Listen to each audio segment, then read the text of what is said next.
welcome to Easy LM Planning Simplified. My name is Ruth, and today we are going to be looking at Form 3 Chemistry, and the topic is going to be mole.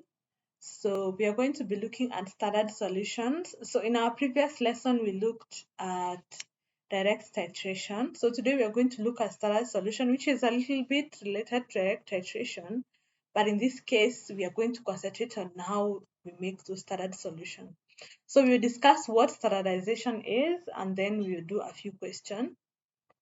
So a standard solution is whose concentration is accurately known. For some substances, a standard solution can be prepared by weighing accurately a given mass of a pure substance and dissolving it in water to give a specific volume. Such substances are usually called primary standards, and examples are like sodium carbonate or sodium ethanediol. And then they must be available almost in pure form, and they must be stable and should not react with components of atmosphere. Basically, it means that these standard or primary standards, when you expose them to the atmosphere, they shouldn't absorb any moisture or react with any components of air, should they also release moisture into the atmosphere. So these are the ones that are called primary standards. Then most acids and bases usually react or absorb components in the atmosphere. They are usually made by dissolving an approximate mass of the substance in water to a specific volume. You notice the difference between the two in terms of the amount of the solid or substance that is weighed. For the primary standards, they usually weigh accurate values, but for most acids and bases, they usually dissolved by approximate masses in water. So the actual concentration is then determined by titrating them with a solution of our primary standards. So we put the primary standards in the burette, and then we put the secondary standards, you call them secondary standards, in the conical flask, and then we titrate with them. So standardization is a process in which one determines the concentration of a solution by accurately measuring the volume of it required with a known volume of a primary standards. So the standardization solution is usually called the secondary standard. In this case, it can be the acid or the base. So for example, an example is standardization of hydrochloric acid using a standard solution of sodium carbonate. So you are provided with, for example, 2.6 grams of anhydrous sodium carbonate in 250 centimeters cube. And then also you are provided with 0.5 molar hydrochloric acid.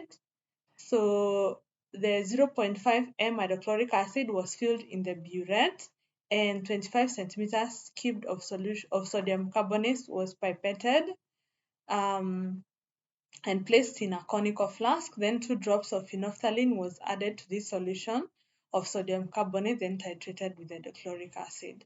So this is a product that was formed. Remember when we said in the table you need to have consistent decimals. You can see in this case it's up to 2 decimal places, and you can see the second decimal place is 5. So let's look at the questions. So the first thing the question is asking for us to calculate the average volume of hydrochloric acid. So the average volume will be 25.85 plus 25.85 plus 25. Let's go back and see. 25.85, you divide everything by 3. So you get 25.85 centimeters cubed. Remember how we did the average? We said there are also rules in averaging, which we are going to look later. And then calculate the molarity of sodium carbonate solution. Remember we were told 2.65 grams were dissolved in 250 centimeters cubed, and this is where they took the 25 centimeters cubed. So for us to be able to get the molarity of sodium carbonate solution, we can be able to get this molarity by, and remember molarity is in moles per liter. That means you need to get the moles. So sodium carbonate is written as N2CO3. This is the same as 23 times 2 plus 12 plus 16 times 3, which gives us 106. So if you were to get the moles of sodium carbonate, you'd say is 2.65 divided by 106, which gives us moles of 0.025 moles. So these are the moles that are in the 250 centimeters cubed. So we are going to use the first principle, but you can use the formula. So 0.025 moles are in 250 centimeters cubed. What about 1000 centimeters cubed? You cross multiply. This is going to give you 0.025 times 1000. You divide by 250, which is going to give you 0.1 m. So that is the molarity of the sodium carbonate solution. Next question is find the moles of sodium carbonate that took part in the reaction.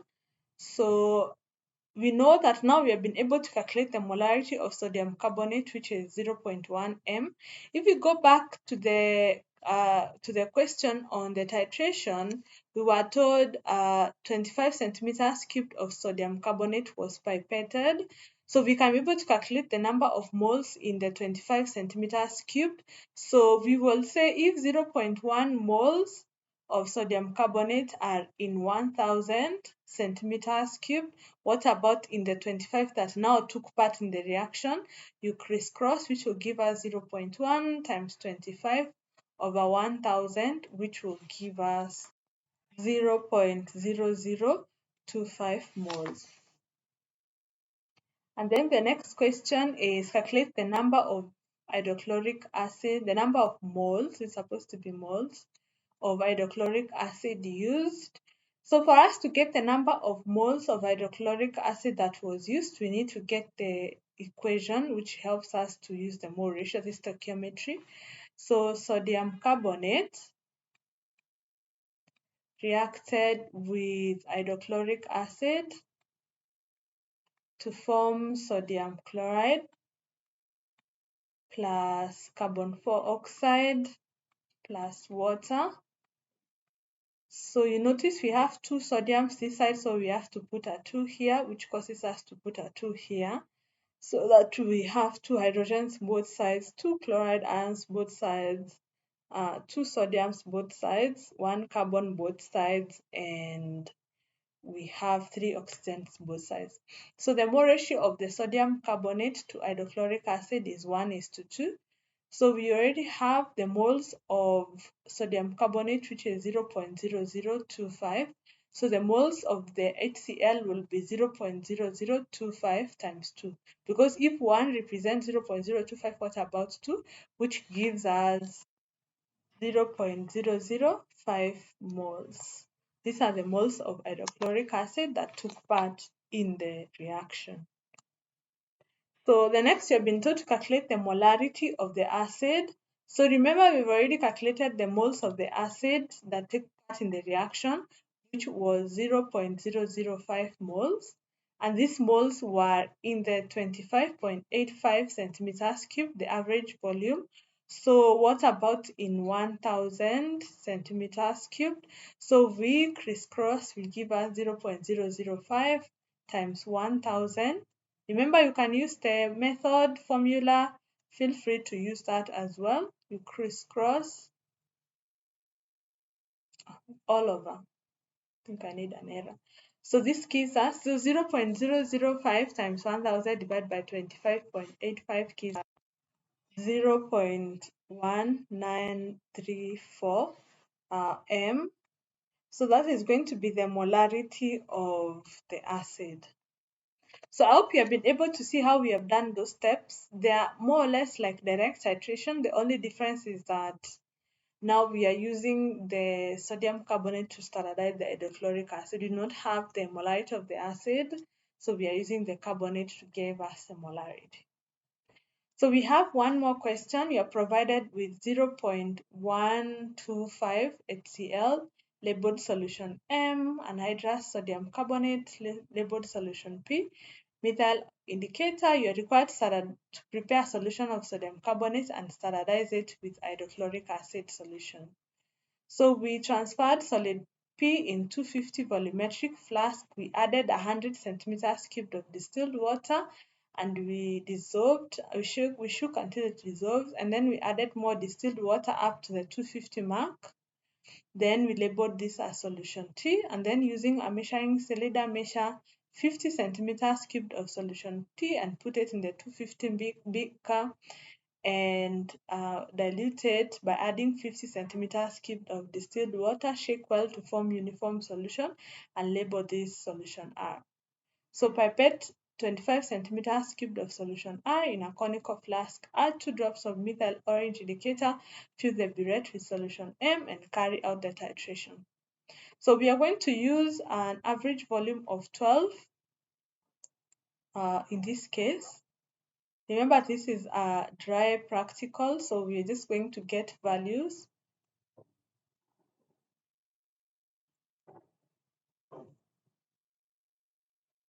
So the first question is calculate the average volume. So it's going to be 12.0 plus 12.0 plus 12.0 divided by 3, which gives us 12.0 centimeters cubed. And then moles of solution M used.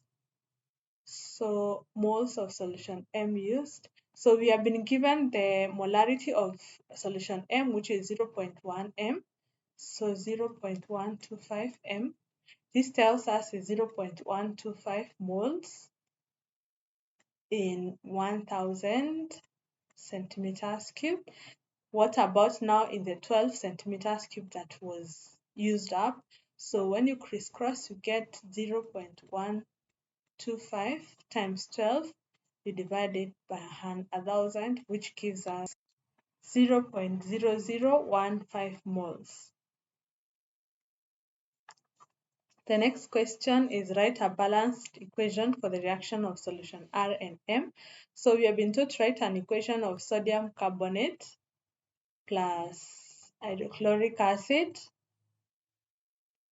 to form sodium chloride plus carbon 4 oxide gas plus water.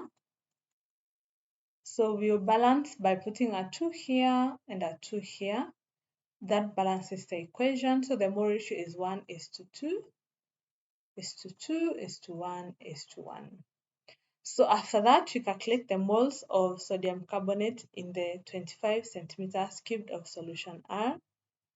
So you notice what we calculated before the previous experiment in the previous question was moles. We had 0.0015 moles, and these were in the average volume, which was 12 centimeters cubed.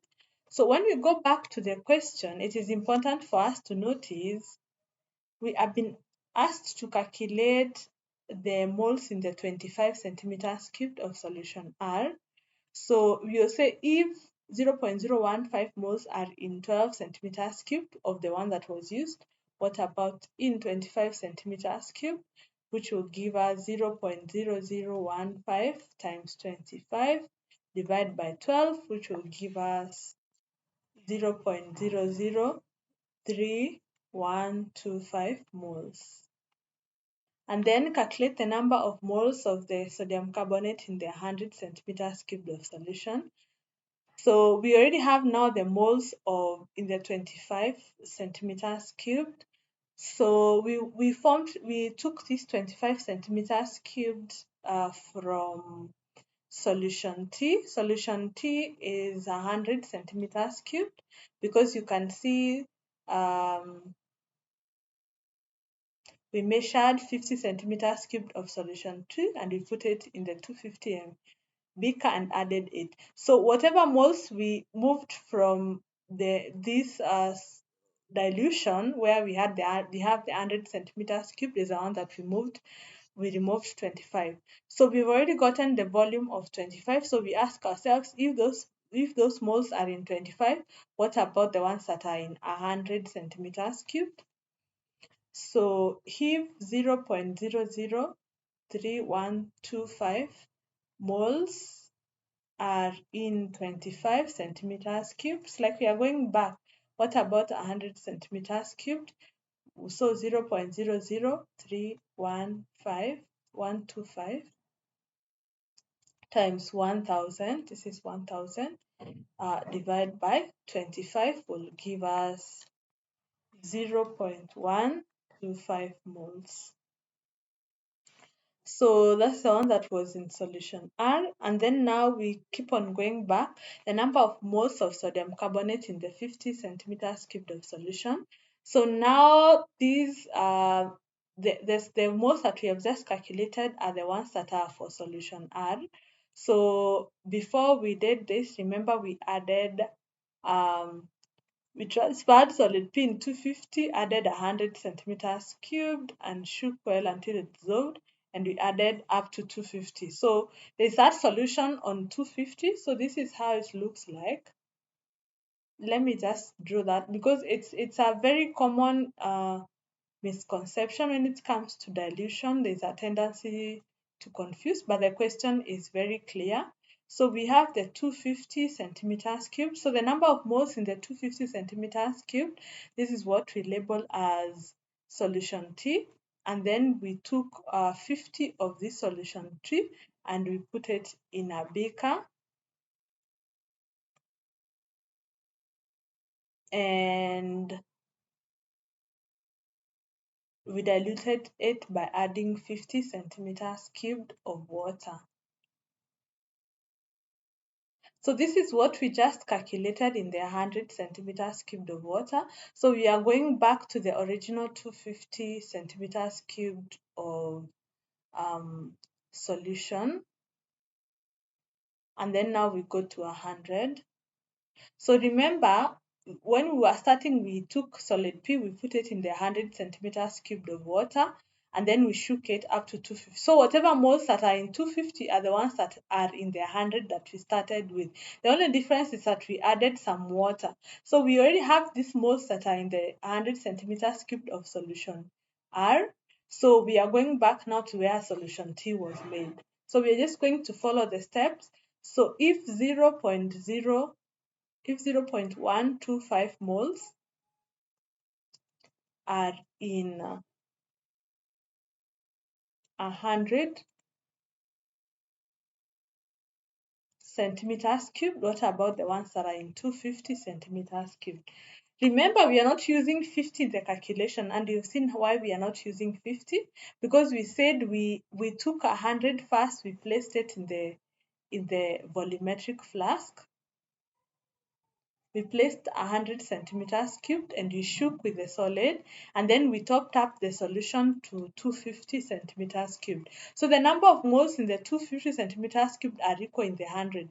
Like the mass did not change. The only thing that changed was the amount of water that was added. So this is the one that we took a small amount, we placed it in a beaker to form the 100 centimeters cubed, which we have just calculated. So we are going back. So if 0.125 moles are in 100, what about the ones that were in the 250, which is equal to the ones that are in the 100 because it just diluted it. So this is going to give us 0.125 times 250 divided by 100. So this is going to give us 0.3125 moles. So these are the moles that are in 250, they are still the moles that are in the 100, what we started with. Next question is, given that sodium is 23, carbon is 12, oxygen is 16 atomic numbers, calculate the mass of solid that was dissolved to make solution T. So remember, we have already gotten the moles from the previous calculation. So the moles 0.3125 are the ones that were put in the 100 centimeters cubed. So these are the moles that we started with. And for us to be able to calculate the mass of any compound, remember the formula is moles is equals to mass over molar mass. So if we multiply by molar mass both sides, we end up getting mass is equals to moles times molar mass. So this is the same as 0.3125 times our molar mass, which is 23 times 2 plus 12 plus 16 times 3, which gives us 0.3125 times 106, which gives us 33.125 grams.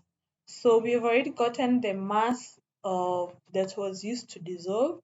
The Roman 2 says the concentration of sodium carbonate in solution T in moles per liter. So we have the mass and we have also the moles in 250. So solution T was made by dissolving the 33.125 grams in 250 centimeters cubed. But the question is moles per liter. So we are going to say if 0.3125 moles are in 250 centimeters cubed, what about in the 1000?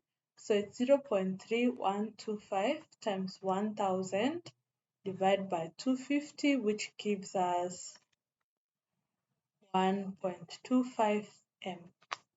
So that brings us to the end. Hope you have been able to see how we standardize solutions. Sometimes the carbonate might be having a known value, so you're supposed to use the calculation to get the known. So you have seen situation where they use like X carbonate or X2 carbonate, and then they tell you to look for X, the value of X. So this also can be used in this kind of standardization. So this is just like a direct titration, but in this case we are standardizing. So in the next lesson, we are going to be looking at back titration and see how those calculations are done. See you in the next lesson.